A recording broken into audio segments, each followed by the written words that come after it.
नमस्कार। आज हामीसँग प्रोफाइल टकमा हुनुहुन्छ मौलिक जरकिलो पार्टीका अध्यक्ष सुशील गौतम। सुशीलजी स्वागत छ। नमस्कार, धन्यवाद। चुनाव आउँदैछ, तपाईहरुको पार्टीले चुनावमा भाग लिन्छ कि लिँदैन? अवश्य हामी लिँदैछौँ। हाल चल्दो विषयको रूपमा रहेका केही विषयमा हामी कुरा गर्नेछौँ। तपाईहरुको पार्टीले संघीयता मान्छ कि मान्दैन? हाम्रो पार्टी सिद्धान्ततः संघीयताको समर्थक पार्टी हो।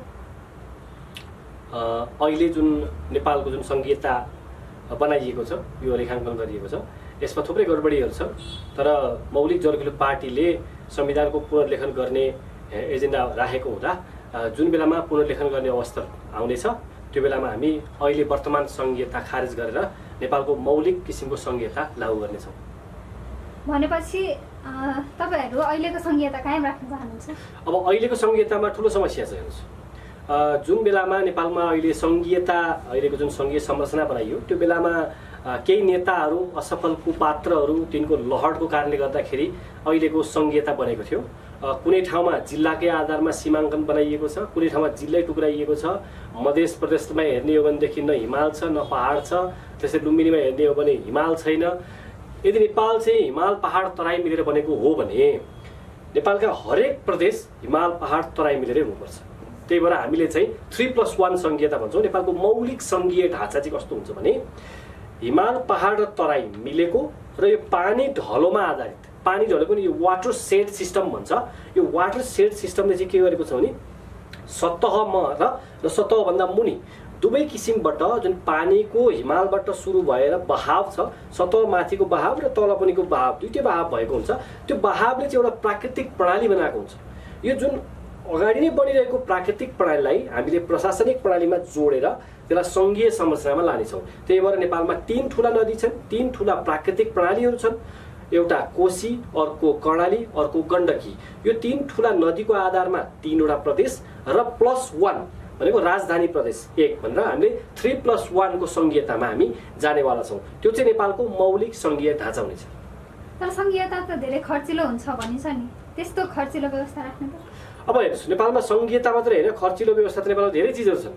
सङ्घ भनेर सङ्घमा मात्रै होइन कि प्रदेशमा पनि सुधार गर्नुपर्ने कुराहरू धेरै छन्। जस्तो अहिले यसो याद गरौँ त, 11 महिनामा जम्मा 42% पुँजीगत खर्च हुने गरेको छ। संरचना यति कमजोर छ कि 11 महिनामा खर्च गर्छु भनेको पैसा समेत खर्च गर्न सकेका छैन। त्यस्तै 7 खर्ब बेरुजु रकम छ। स्थानीय निकायमा हेर्ने हो भनेदेखि मन लाग्दी खर्च भएको छ। अब यो चाहिँ परिवर्तन सङ्घमा मात्रै होइन, केन्द्रमा पनि सुधार गर्नुपर्ने छ, स्थानीय ठाउँमा पनि सुधार गर्नुपर्ने छ। तर त्यो सुधार गर्न सकिन्छ। जस्तै मौलिक संरचनाको हाम्रो जुन मौलिक संघीयताको ढाँचा अनुसार बन्ने बित्तिकै 3+1 भन्ने बित्तिकै जुन 7वटा प्रदेश छ, त्यो त 4वटा प्रदेश हुने बित्तिकै लगभग कति खर्च कम हुने हो? 42%, 40% खर्च कम हुने भयो। यो 40-42% खर्च कम हुने बित्तिकै एउटा खर्च बचत त्यहाँबाट भयो। अनि अर्को प्रदेशमा बन्ने जुन मन्त्री परिषद छ, त्यसमा जम्मा 5 जना मात्रै मन्त्री आवश्यक पर्छन्, त्योभन्दा बढी आवश्यक पर्दैन। नेपालमा त जुन भद्र गोलको मन्त्रालय थुपारेका छन् त्यो आवश्यक छैन। मन्त्रालय घटाउन सकियो, मन्त्रीहरूले लिने गरेको सुविधाहरू कटौती गर्न सकियो, त्यस्तै मन्त्रीको सङ्ख्या कटौती गर्न सकियो। यो पछि गएर जुन मन्त्रीहरूले मन लाग्ने किसिमले आफ्नो सुविधा बढाउनको लागि दुनियाँ खालका नियमहरू बनाएका छन्, त्यसलाई कडाइका साथ संविधानमै कार्यान्वयन गराएर संविधानमै यसले यसो गर्न पाउने छैन भनेर लेख्न सकियो। यसरी खर्च कटाउनको लागि धेरै तरिकाहरू छन्। तर हामीले यहाँ बुझ्नुपर्ने कुरा के हो भने के हामी निरपेक्ष रूपमा खर्च कटौती गर्न मात्र बसिरहेका छौँ?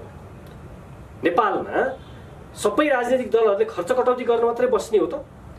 खर्च लोकतान्त्रिक पद्धतिमा खर्च हुन्छ। सबभन्दा सस्तो खर्चको कुरा गर्ने हो भने त सेना परिचालन गरिदियो, सेनालाई शासन दियो भने त सबभन्दा सस्तो हो नि। सेनालाई तलब दिनै पर्छ, प्रधान सेनापतिलाई तलब दिनै पर्छ, त्यही तलबले उसले मन्त्रालय पनि चलाइदिन्छन्, प्रधानमन्त्री कार्यालय पनि चलाइदिन्छन्। अरबौँ खर्च गरेर चुनाव पनि गर्न परेन। सेना जुन तलब खाइरहेका छन् उनीहरूले सुरक्षा पनि दिने भए, उनीहरूले सत्ता पनि सञ्चालन गरिदिने भए, उनीहरूले परराष्ट्र पनि हेरिदिने भए, उनीहरूले विकास निर्माण गर्ने भए। सबभन्दा सस्तो चाहिँ के हुन्छ भने सेना परिचालन गर्न सस्तो हुन्छ। तर के हामी त्यसलाई तयार छौँ त? छैनौँ। यदि हामी लोकतान्त्रिक मूल्य मान्यता अनुसार अगाडि बढ्ने हो भने खर्च कटौती गर्ने, तर त्यो कटौती गरेर बनेको जुन खर्च छ नि, त्यो खर्चमा पनि अझ धेरै आर्थिक क्रियाकलाप, आर्थिक यो हुन्छ नि इकोनोमिक एक्टिभिटिजहरू जति बढाउन सकियो त्यति राम्रो हुन्छ लोकतन्त्रमा। जनतामा जाने पैसा हो, हामी उत्पादन बढाउँ, त्यसले जुन खर्च गरिएको छ त्यसमा आधारित रहेर अर्थतन्त्रमा अझ हुन्छ नि प्रस्फुटन होस्, तर त्यो खर्च कटौती गरेर भनेर यो जनतामा जाने पैसा नै रोक्ने भन्ने कुरो आउँदैन। अनि संघीयताले त देश टुक्रिन्छ भन्छ नि। अब देश टुक्रिने भन्ने कुरा चाहिँ कस्तो हुन्छ भने राज्य निर्माण चाहिँ कसरी हुन्छ भन्ने कुरामा चाहिँ यो पारिस्थितिक सम्भाव्यताको नियम भन्छ, सिचुएसनल प्रोबेबिलिटी भन्छ, त्यसको आधारमा हुन्छ। जातीय राज्य, बहुराष्ट्र राज्य, द्विराष्ट्र राज्य गर्न थालियो भने देश टुक्रिन्छ, प्रबल सम्भावना हुन्छ। त्यो अर्कै कुरा भयो, त्यसलाई हामीले पूर्ण रूपमा नकार्नुपर्छ। तर सङ्घीयताले देश टुक्रिन्छ भन्न थालियो भने पहिला मल्ल राज्य हुँदाखेरि यक्ष मल्लको पालामा त नेपाल त विशाल थियो, गङ्गा नदीको किनारसम्म थियो, कामरूप कामाक्षीदेखिसम्मको हाम्रो सिमाना थियो। त्यो त टुक्रेर पछि गएर त भक्तपुर ललितपुर पाटनमा मात्रै काठमाडौँ भक्तपुर ललितपुरमा सीमित भएको, त्यो के सङ्घीयताले टुक्रिया हो त? पक्कै होइन। त्यस्तै सिन्जा साम्राज्य भन्ने विशाल साम्राज्य थियो, पछि गएर त्यो टुक्रियो, के सङ्घीयताले टुक्रिया हो त? होइन। यदि केन्द्र चाहिँ कमजोर बनाइयो भने यस्तै जुन नेपालमा जुन कपुतन्त्रे घटकहरू छन्, यस्ता कपुतन्त्रेहरू सत्तामा हालिमुहाली गरिरह्यो भने र राज्य सत्तालाई कमजोर बनाए भने देश टुक्रिने सम्भावना चाहिँ बढ्छ। त्यसकारण केन्द्रलाई बलियो बनाउनु पर्छ, तर सङ्घीयताकै कारण देश टुक्रिन्छ भन्ने चाहिँ वाहियात तर्क हो। अनि तपाईहरूले आफूलाई मौलिक शक्ति त भन्नुहुन्छ, तर सङ्घीयता त विदेशीले लादेको भन्छन्। नेपालको मौलिकतामा हेर्ने हो भने सङ्घीय संरचना वैदिक कालदेखि नै बनिआएकै थियो।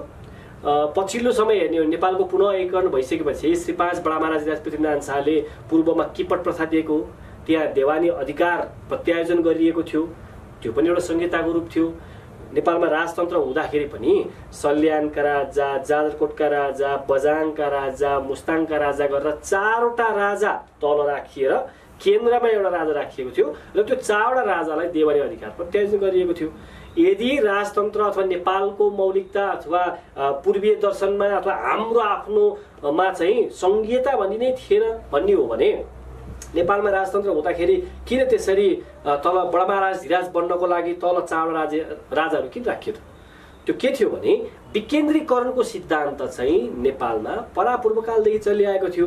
अब मान्छेहरूलाई आत्तिएको चाहिँ कहाँबाट छ भने 5 विकास क्षेत्र छैन्जेलसम्म चाहिँ ठिक बा, यो ठिक, तर 5 विकास क्षेत्रमै फेरि चुनाव गर्ने व्यवस्था गर्यो चाहिँ पेठी, त्यो हुँदासम्म मौलिक।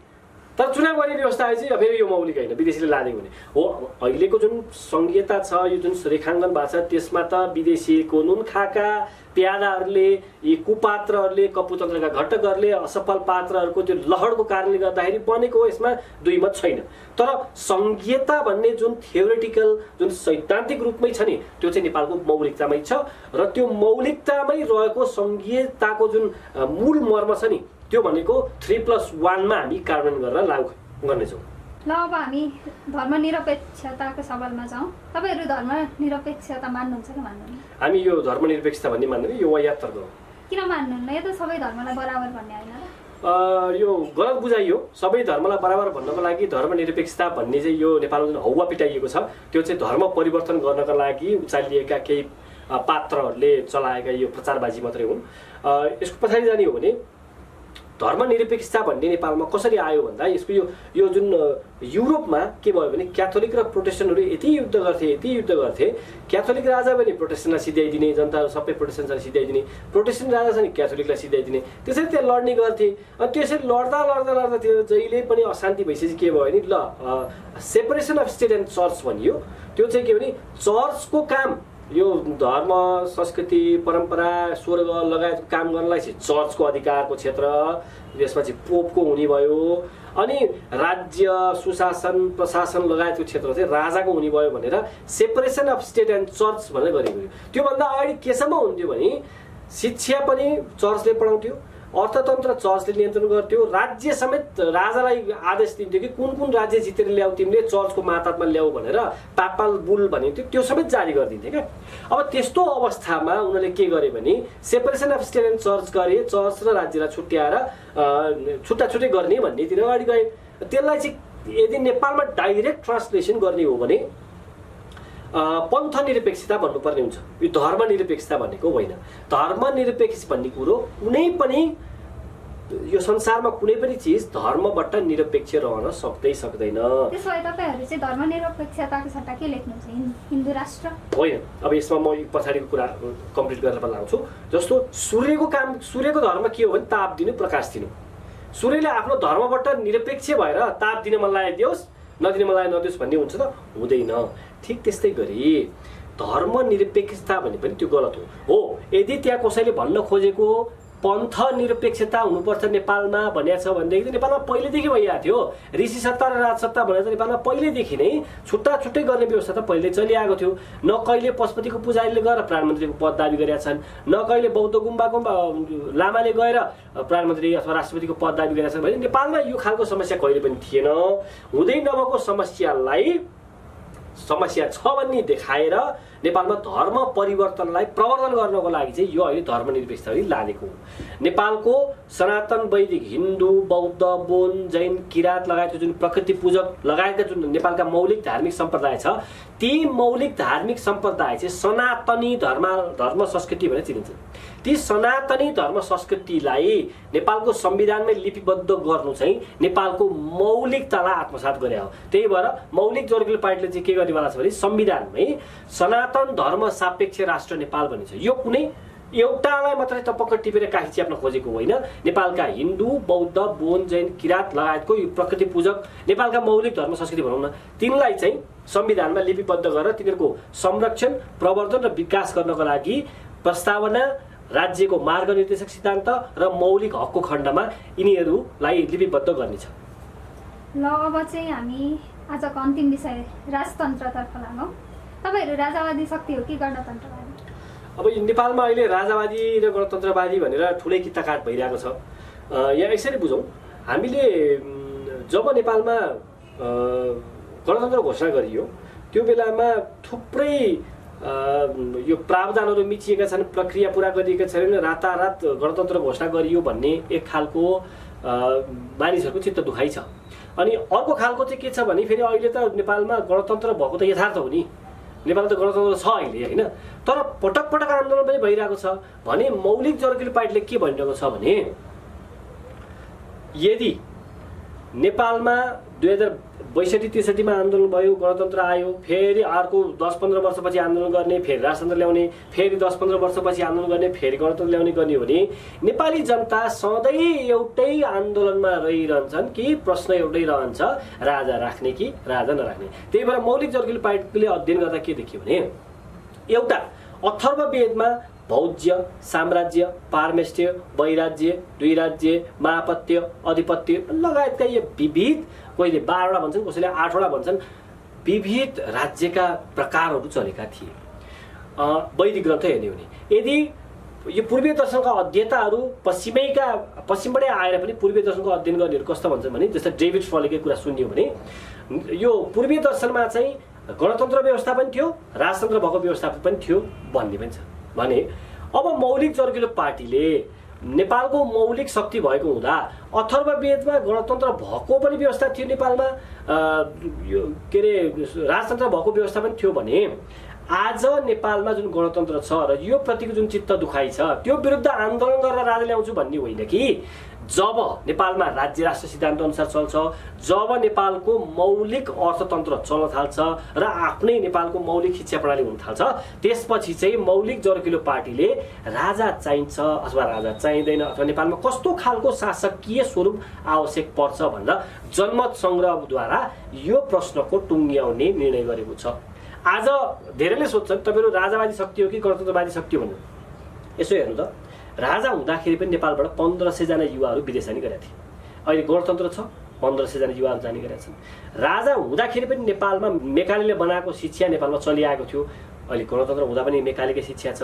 राजा हुँदाखेरि पनि यही माओवाद भनेर इन्डिया चीनबाट माओवाद ल्याउने, अनि नेपाली काङ्ग्रेसको प्रजातान्त्रिक समाजवाद भनेर इन्डियाबाट ल्याउने, एमालेको यो लेनिनवाद भनेर रसियाबाट लेनिनवाद बोकेर ल्याउने, जर्मनीबाट मार्क्सवाद बोकेर ल्याउनेहरू थिए। आज गणतन्त्र हुँदाखेरि पनि यिनै छन् है। नेपालको राजनीति गर्नेहरू फोटोकपीधारीहरू राजा हुँदा पनि थिए, नहुँदा पनि छन्। नेपालको शिक्षा मेकालेवाला शिक्षा राजा हुँदा पनि थियो, अहिले गणतन्त्र हुँदा पनि छ। नेपालको अर्थतन्त्र के पुँजीवादी अर्थतन्त्र कि त समाजवादी अर्थतन्त्र भनिएको छ, त्यो राजा हुँदा पनि त्यही थियो, अहिले राजा नहुँदा पनि थियो भने मूल प्रश्न के हो भने आम नेपाली जनता गरिबीको कारण, भ्रष्टाचारको कारण, यो गलत शिक्षाको कारणले गर्दा जुन अहिले भद्रगोलको अवस्था नेपाल तन्नमुनि अवस्थामा पुगेछ, यसलाई चाहिँ समाधान गर्ने कुरै नगर्ने, खालि प्रश्न चाहिँ एउटा मात्र के चिज रहेछ, राजा चाहिन्छ कि चाहिँदैन भनेर गर्ने। त्यही भएर मौलिक जर्किलो पार्टीले के भन्छ भने रिसर्चको भाषामा यसलाई के भन्छ भने कन्स्ट्यान्ट भेरिएबल भन्छ। यो कन्स्ट्यान्ट भेरिएबलको रूपमा अहिले राजतन्त्रको सवाललाई राखौँ। अहिले मूलभूत प्रश्नहरूमा उपचार गरौँ। शिक्षा कस्तो हुने, अर्थतन्त्र कस्तो हुने, राजनीति कस्तो हुने, समाज कस्तो हुने भनेर यसमा हामी काम गरौँ। त्यसपछि जब यो सेटल हुन्छ त्यसपछि राजा चाहिनेले राजा चाहिनेमा भोट हाल्नु होला, राजा चाहिँदैन भन्नेले राजा चाहिँदैन भन्नेमा भोट हाल्नु होला। त्यसको लागि मौलिक जर्किलो पार्टीले जनमत सङ्ग्रह गराउने छ। त्यसबाट राजा राख्ने कि गणतन्त्र राख्ने कि अथवा कस्तो शासन व्यवस्था राख्ने भन्ने प्रश्नको छिनोफानो गर्नेछ। प्रोफाइल टकलाई समय दिनुभएकोमा धेरै धेरै धन्यवाद। समय दिनुभयो, तपाईँलाई पनि धेरै धेरै धन्यवाद।